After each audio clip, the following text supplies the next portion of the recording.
जी नमस्कार सभी के लिए। मैं लिंक शेयर कर जय दूं और जिनेंद्र भैया। हाँ जी। जय जिनेन्द्र जी, जय जिनेन्द्र।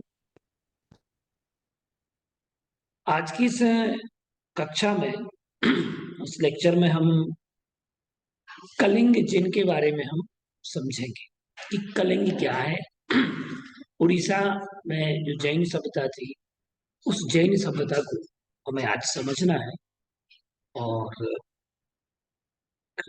प्राकृत बालों को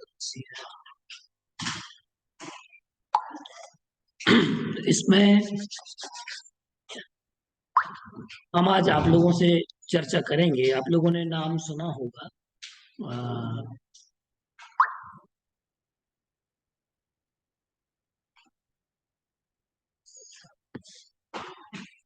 नाम अगर आप लोगों ने सुना हो, कलिंग का नाम जानते हैं आप लोग? कलिंग,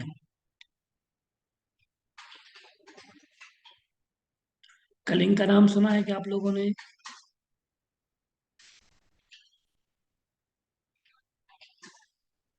नहीं। हाँ, ये सुना है। सुना है। कलिंग जो है, ये उत्कल वंग, उत्कल प्रदेश का नाम सुना है? उत्कल, उत्कल बंग, पंजाब, सिंधु, गुजरात, मराठा, द्राविड़, उत्कल बंग। जो उत्कल प्रांत है, उस उत्कल को ही कलिंग कहा जाता है। ठीक है ना? जैन धर्म और संस्कृति का जो मूल लक्ष्य कर्मों को नाश करना रहा है और दुखों की समूलांत उनका समूल अंत करना इसका उद्देश्य रहा है। और शाश्वत सुख की प्राप्ति करना भारतीय दर्शन की पद्धति रही है, विधा रही है। और इस आध्यात्मिक साधना और प्रभावना से राजाओं, श्रेष्ठियों, श्रावकों, प्रजावर्ग ने कला के माध्यम से अविस्मरणीय सहयोग प्रदान किया है। फलस्वरूप इतिहास और संस्कृति को सुदृढ़ बनाने के उद्देश्य से भारत में मूर्ति कला, चित्रकला, स्थापत्य कला आदि कलाओं का विकास हुआ और यही कलाएं समय के साथ इतिहास बन गई और पुनः इसका उद्घाटन पुरातत्व के द्वारा हुआ।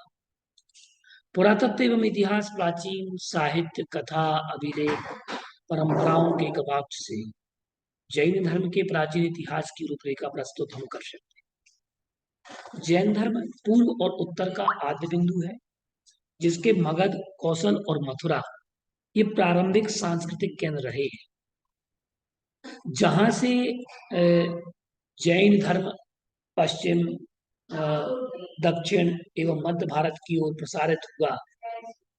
इस श्रृंखला में श्रेणिक, बिंबिसार, राजा चेटक, प्रसेनजित, कुणिक, अजातशत्रु, ये जो नाम बता रहा हूँ आप लोगों को, ये नाम आप लोग कोड करते जाइएगा। ठीक है ना? कि इसमें जो हम आपको नाम बता रहे हैं, तो इन नामों को आप कोड करते जाएं और इसमें आप देखें कि कौन कौन से अ, जैन सम्राट थे जिन्होंने जैन धर्म को बहुत प्रचारित किया। तो जिन्हें जैन धर्म के प्रति बहुत आस्था थी, आस्थावान थे, तो उन राजाओं को हम उन राजाओं को हम समझते हैं।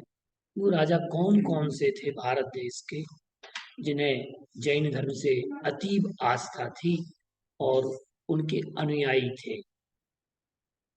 इनमें से हम देखते हैं राजा सैनिक, बिंबिसार, चेटक, प्रसेनजित, कुणिक, अजातशत्रु, चंद्रगुप्त मौर्य, बिंदुसार, अशोक, संप्रति, दशरथ, खारवेल, कक्कुक, वत्सराज, कुमारपाल, वस्तुपाल, तेजपाल, पुलकेशी, जयसिंह आदि सैकड़ों राजाओं ने जैन धर्म का पालन कर उसकी कलात्मक परंपरा को पोषित किया।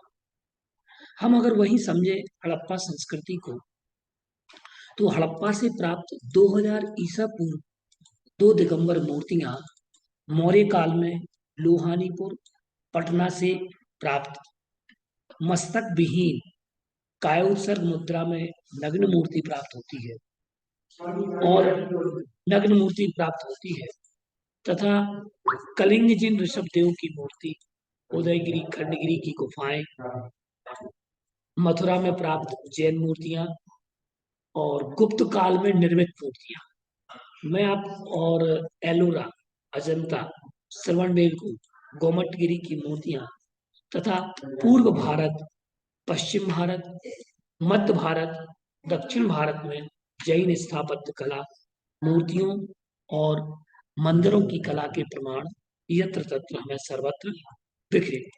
क्योंकि हम बात आपसे कर रहे हैं कलिंग की, ये मैंने आपको पृष्ठभूमि के रूप में बताया, क्योंकि कलिंग राज जो है और कलिंग राज्य में बहुत पुरातत्व बिखरा पड़ा है भारतीय संस्कृति का, और भारतीय संस्कृति का पुरातत्व बहुत बिखरा है। तो हम देखते हैं कि कलिंग जो है, कलिंग राज्य, ये कलिंग राज्य जो रहा, ये पूर्व उसकी सीमा क्या थी कलिंग राज्य की? तो ये पूर्वी समुद्री तट पर तामुलक से गंजम पर्यंत फैला हुआ था, जिसकी उत्तरी सीमा गंगा नदी को स्पर्श करती थी, और करते हुए जो पूर्व में भारतीय महासागर और पश्चिम में मध्य प्रांत की अमरकंटक पर्वतमाला, दक्षिण में मध्य गंजम एवं उत्तर में गंगा नदी तक विस्तृत फैला हुआ था। दक्षिण कौशल या महाकौशल देश भी बहुधा कलिंग के अंतर्गत आता था। यह जो कौशल की हम बात कर रहे हैं, तो जो कौशल्या थी भगवान राम की माँ, तो इसी कौशल प्रांत की थी। भगवान राम की माँ का नाम कौशल्या था, और ये कौशल, महाकौशल आदि जो देश था, ये कलिंग के अंतर्गत आता था। और कौशल्या, क्योंकि वहां की कन्या थी, इसलिए उनका नाम कौशल्या पड़ा। ठीक है ना। अब हम देखते हैं कि कलिंग, वर्तमान उड़ीसा को त्रिकलिंग देश भी कहा गया है। कलिंग जो है ना, वर्तमान उड़ीसा को त्रिकलिंग देश भी कहा गया है, क्योंकि उसमें उत्कल, कंकोद, कौशल, दक्षिण गंजम, ये 3 देश सम्मिलित थे। दक्षिण उड़ीसा को कलिंग एवं उत्तरी उड़ीसा को उत्तर कलिंग अथवा उत्कलिंग कहा गया है। और महाभारत में गोदावरी नदी उत्तर में स्थित कलिंग के राजा का नाम चित्रांगद और राजपुर राजधानी का नाम प्राप्त हुआ।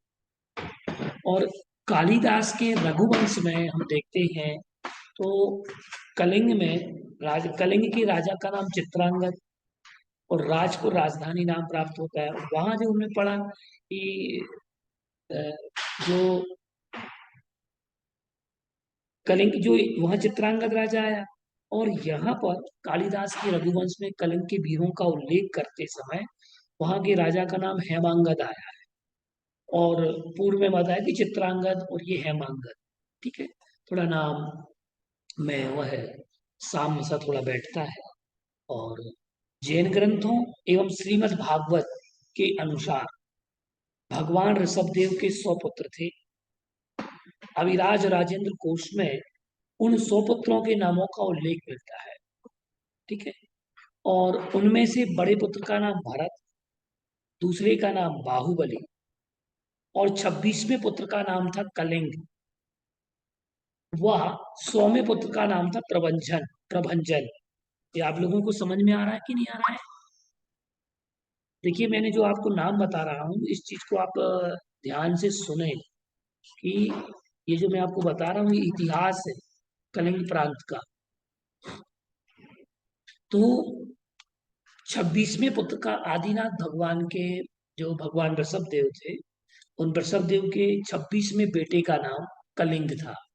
और उनके नाम पर ही, क्योंकि उन्होंने जब, चूंकि जैन शासन में, जैन दर्शन में एक परंपरा, जो कि भारतीय संस्कृति में, भारतीय सभ्यता में परंपरा रही है कि संन्यास की परंपरा, वानप्रस्थ की परंपरा रही है। अगर हम उसको हम इस दृष्टि से भी देखें आश्रम व्यवस्था के अकॉर्डिंग, तब भी हम इसको पाएंगे कि जब भगवान राज जो वृषभदेव थे, और वृषभदेव ने राजपाट का परित्याग किया, तो उन्होंने भरत को अयोध्या का राज्य दिया, बाहुबली को पोतनपुर का राज्य दिया, कलिंग को कलिंग के लिए ये उत्कल का, ये जो हमने आपको सीमाएं बताई हैं, इस क्षेत्र का उनको राजा घोषित किया, और सभी पुत्रों को राज तिलक करके उनको अलग अलग देशों के राजा कर दिए गए। तो कलिंग नाम के 26वें पुत्र को कलिंग उस प्रांत का, उस राज्य का राजा बनाया, और उन्हीं के नाम से, कलिंग के नाम से जाना जाने लगा। ये केवल जैन पुराण की बात नहीं, मैं अगर बात आप लोगों से कहूं तो वैदिक ग्रंथों में भी उल्लेख मिलता है। क्या उल्लेख मिलता है? ब्रह्म पुराण को सर्वप्रथम रचित होने के कारण इसे आदि पुराण की संज्ञा से संज्ञापित किया जाता है। ये जो वैदिक पुराण 16 पुराण है, उनमें ब्रह्म पुराण है, उस ब्रह्म पुराण को आदि पुराण कहा जाता है वैदिक ग्रंथ। क्या? आदि पुराण कहा जाता है वैदिक ग्रंथों में, ठीक है ना। अब हम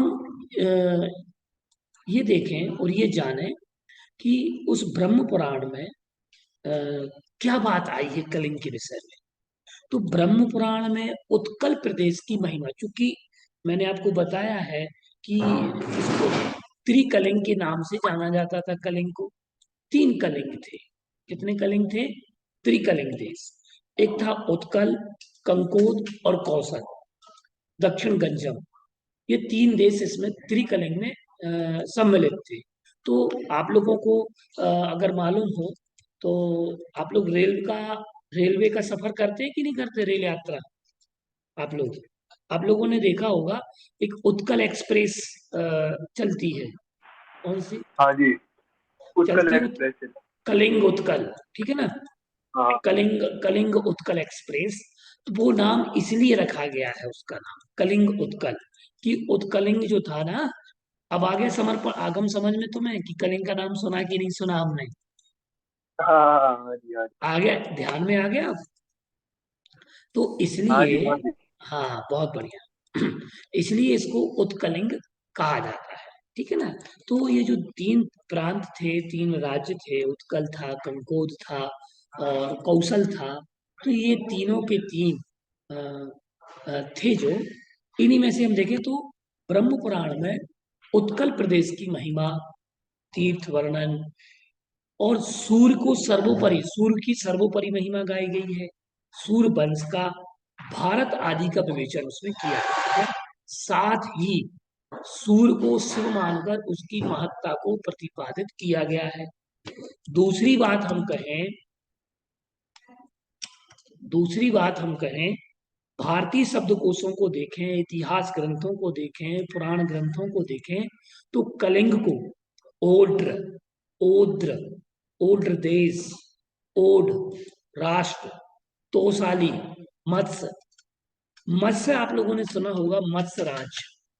तो शायद आप लोगों ने अगर महाभारत देखा हो तो उसमें एक राजा का नाम आता है विराट राजा, राजा विराट। जब पांडवों को अज्ञातवास हुआ, तो अज्ञातवास को काटने के लिए, उसको समय निकालने के लिए अर्जुन ने उसका किन्नर का रूप धारण किया, भीम ने रसोई का रूप धारण किया, और धर्मराज युधिष्ठिर ने जो क्या करते थे, क्या नाम है उनका, कुछ अलग रूप धारण किए। द्रौपदी ने विराट राजा विराट की जो रानी थी, उनकी सेवा के लिए दासी का रूप धारण किया। तो ये जो मत्स्य राज था, ये मत्स्य देश जो था, ये वही मत्स्य देश है। तो इनको मत्स्य देश भी कहा गया, छेदी छेदी भी कहा गया, और मिलेच आदि नामों से संज्ञापित किया गया है। कलिंग के लिए ये नाम दिए गए। जैन साहित्य और अनुसूतियों में कलिंग देश का उल्लेख अनेक स्थानों पर प्राप्त होता है। ठीक है ना।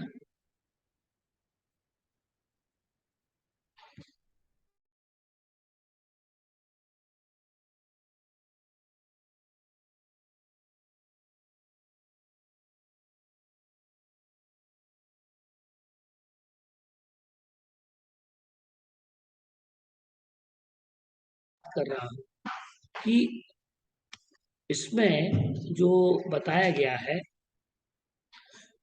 कलिंग का कई स्थानों पर उल्लेख मिलता है जैन दर्शन में। और क्योंकि प्राचीन काल से जैन तीर्थंकरों के विहार, उपदेश, धर्म सभाएं, आहारचर्या, जैन श्रमणों के निवास, प्रवास तथा उनके तप, ध्यान और कल्याण आदि का उल्लेख मिलता है। वहीं हम अगर समझें, छठी शताब्दी ईसा पूर्व में कलिंग देश का महाराजा चित्रशत्रु नाम का राजा राज्य करता था। और जो भगवान महावीर के पिता सिद्धार्थ, भगवान महावीर के पिता का नाम क्या था? सिद्धार्थ।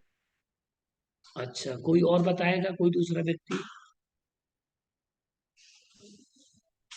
भगवान महावीर के पिता का नाम क्या था?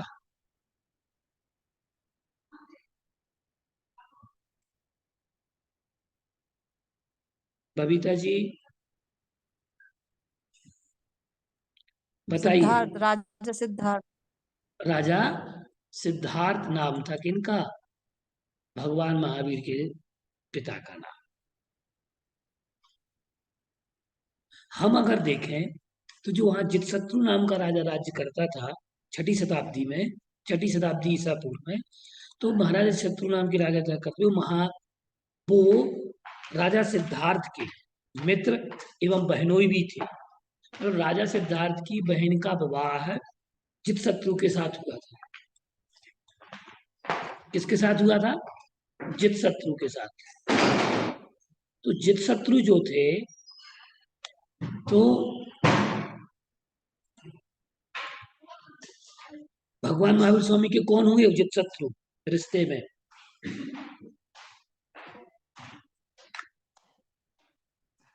बताइएगा।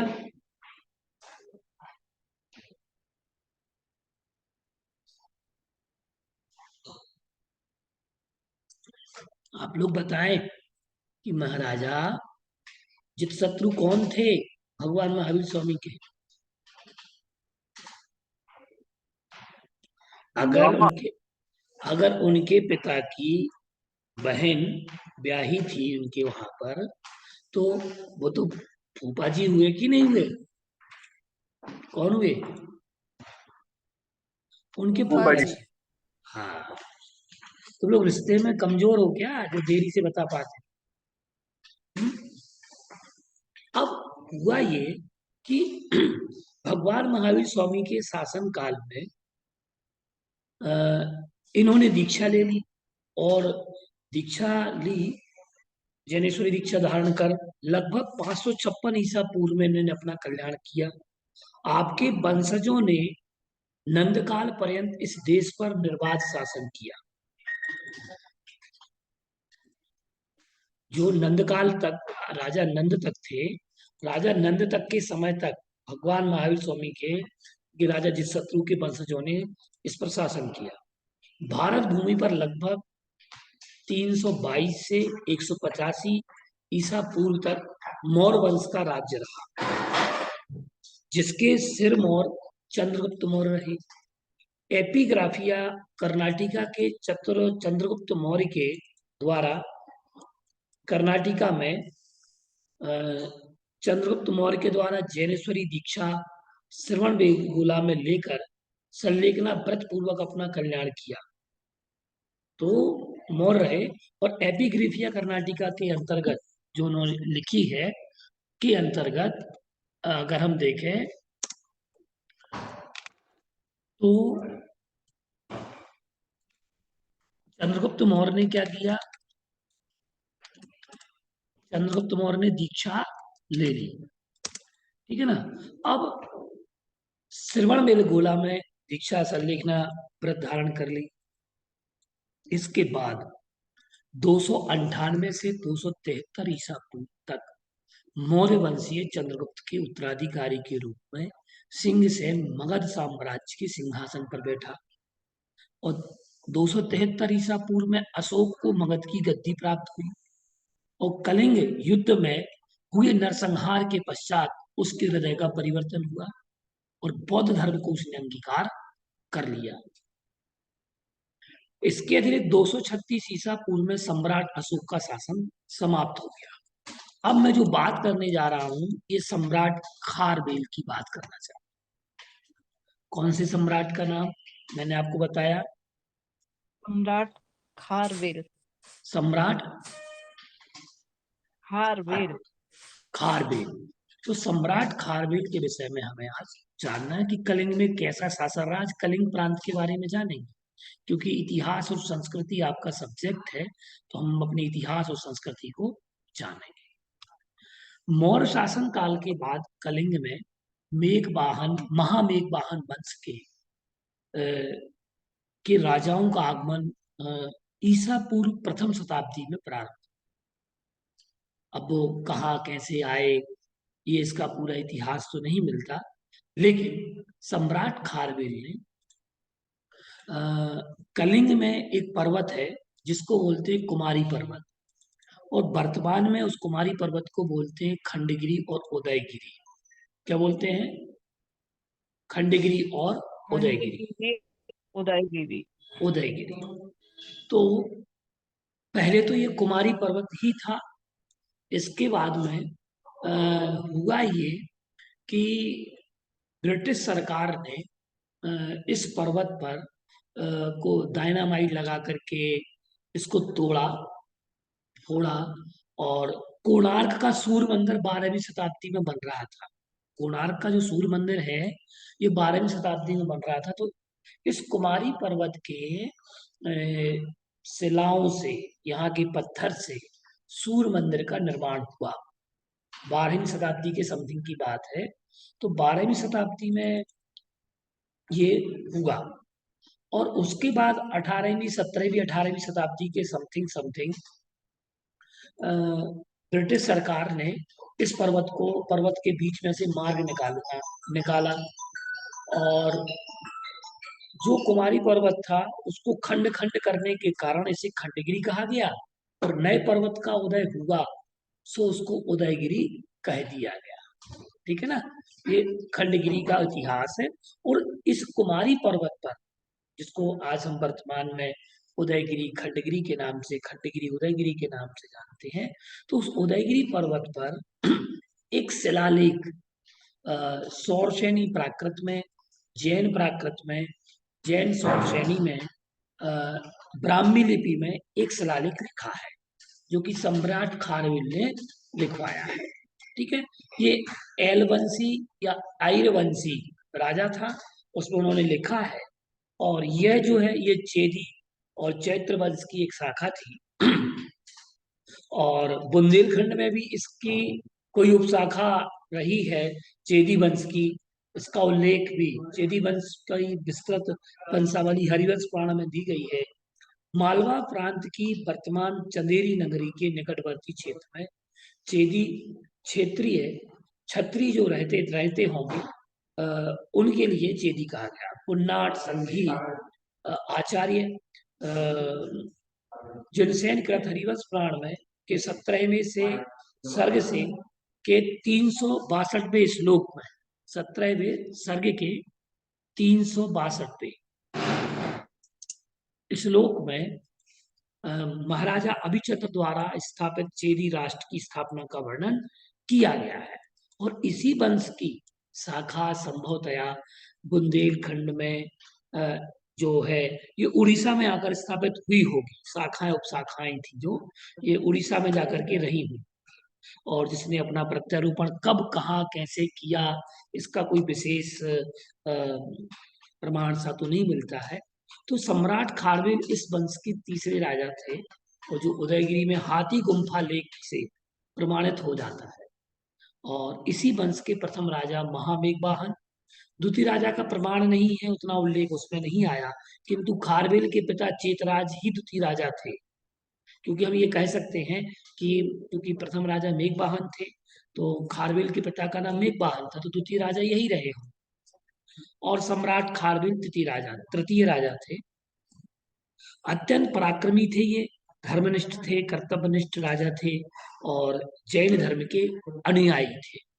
और इसलिए अनुयायी थे क्योंकि इन्हें परंपरा से जैन धर्म का ज्ञान इन्हें मिला हुआ। और महामेघवाहन राजर्षि खारवेल का जन्म लगभग 190 ईसा पूर्व में हुआ, और 15 वर्ष की आयु में ईसा पूर्व 175 में उन्हें युवराज पद दे दिया गया। 24 वर्ष की आयु अर्थात ईसा पूर्व 166 में उनका राज्याभिषेक हुआ। खारवेल ने 13 वर्ष पर्यंत राज्य किया, जिनके शासनकाल का बृहद वर्णन 17 पंक्तियों वाले उदयगिरी पर्वत के हाथी गुम्फा लेख के 84 फीट में, कितने फीट का?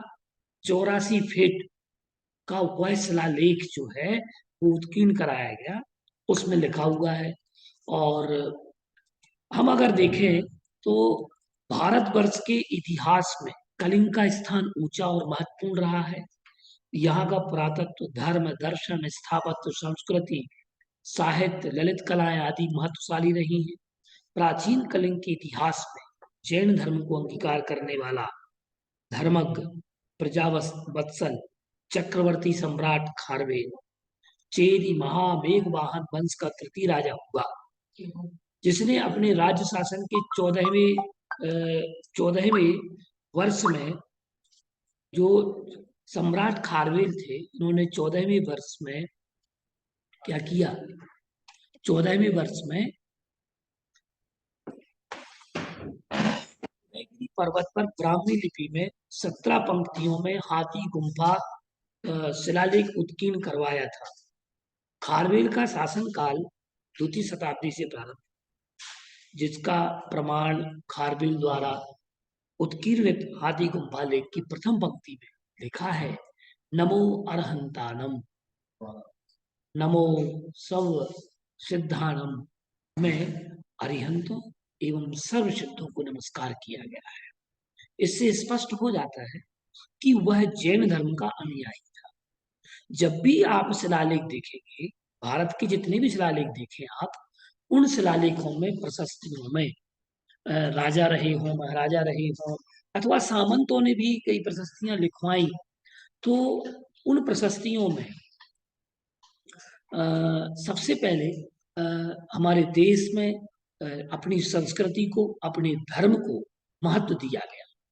अपने देश और संस्कृति में जो महत्व दिया गया, तो वह जो महत्व है वह अपनी धर्म संस्कृति को लेकर के चला। इसलिए इस शिलालेख में उन्हें अपने आराध्य देव, अपने इष्ट देव, अपने नगर देव का उन्होंने स्मरण किया है। और इसमें लिखा है, नमो अरहंतानम, नमो सब सिद्धानम। तो ये सौरसेनी प्राकृत है। कौन सी प्राकृत है? सौरसेनी। और ब्राह्मी लिपि है। कौन सी लिपि है? ब्राह्मी लिपि। तो लिपि ब्राह्मी लिपि है ये। अब हम इसको अगर हम देखें कि जो नमस्कार किया गया है सम्राट के द्वारा, तो इसमें 17 पंक्तियां हैं। और खारवेल का शासनकाल द्वितीय शताब्दी से प्रारंभ हुआ, ये हमने आपको स्पष्ट किया। इसके अतिरिक्त हम देखते हैं कि जैन धर्म के अनुयायी थे। सम्राट खारवेल की शासन की उपलब्धियां जो रही, उनकी उपलब्धियों, योग्यता तथा कुशल पराक्रम, कुशलता के साथ जैन श्रमणों के प्रति समर्पण उल्लेखनीय है। इस शिलालेख में उन्होंने अपने शासनकाल की उपलब्धियों को, योग्यता का, उनके कुशल पराक्रम का, कुशलता के साथ जैन श्रमणों के प्रति समर्पण को उसमें उल्लेखनीय किया है।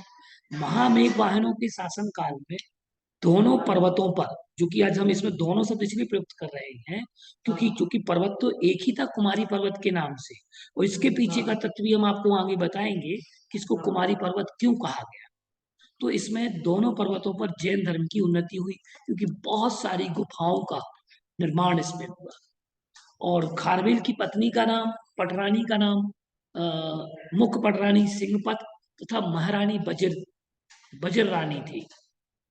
बजर महारानी ने से उन्हें 21 वर्ष की आयु में एक पुत्र रत्न की प्राप्ति हुई थी, जिसका नाम मंचपुरी गुफा में कुदेव श्री नाम उल्लिखित किया गया।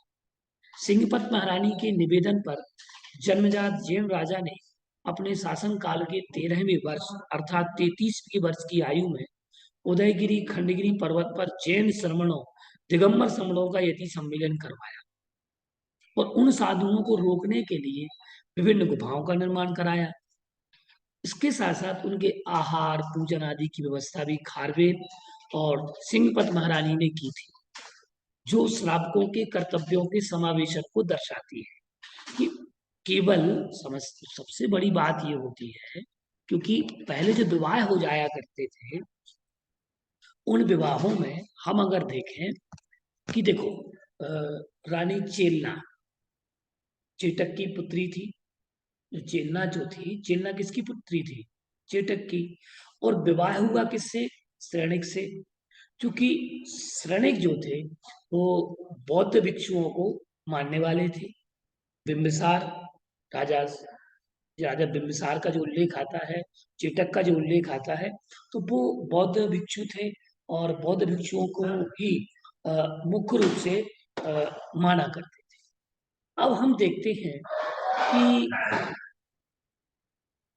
जो विवाह हुआ उनका कुदेव श्री का, सबसे बड़ी बात यह है कि आपके धर्म में चलने वाली सहधर्मिणी की प्राप्ति होना अपने आप में पुण्य